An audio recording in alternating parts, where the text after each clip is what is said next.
niluto dito na manok. So, ito yon, minarinate ko lang siya ng ketchup, tuyo, paminta, asukal.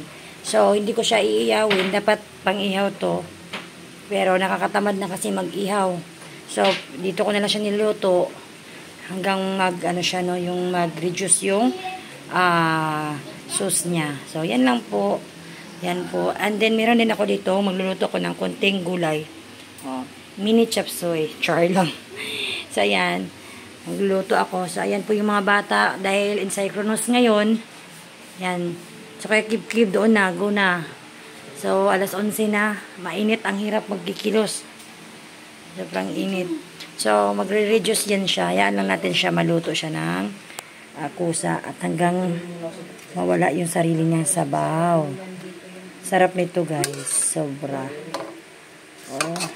So, bantayan lang talaga siya lagi ba. Yeah, hindi siya tutong yung kabilang side. Pag ganito na siya, yan. Diba? Nagmamantika na siya. So, ibig sabihin, tama na yan siya. Ayaw ko na lang siya patuyuin talaga kasi ang mga bata naghahanap ng kunting sarsa. So, tama na yan siya. Ilalagay na po natin siya sa plato. O, diba? Yummy!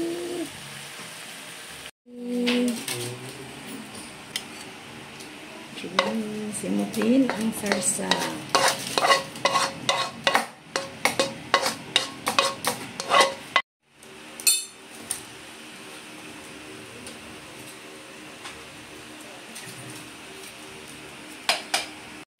Same pan lang din ginamit ko.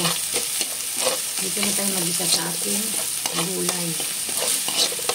Kasi kaya yung lasa dito dumikit na pwede na maano sa gulay. Yun. Ito ang ginamit.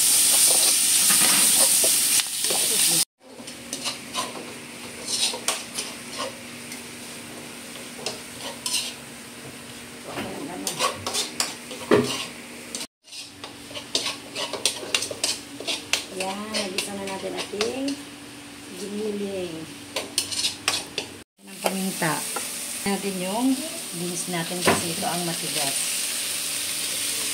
Yan.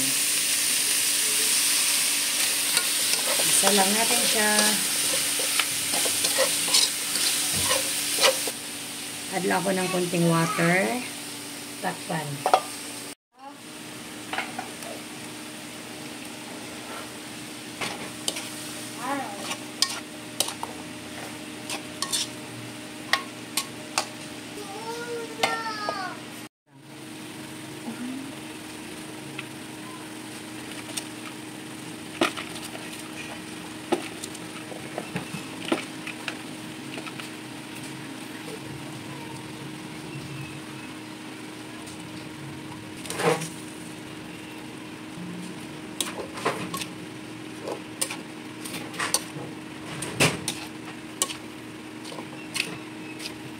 Pag bumalik, di ba ilalaro ko kami?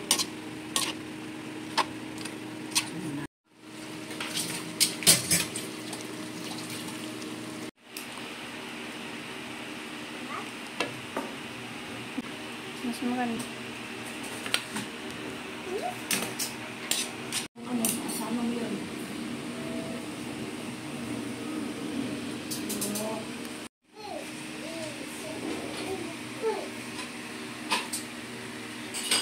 Ang aking pagkain at saka manok. Yan sa kanila. Naku, pagkasa, wala na.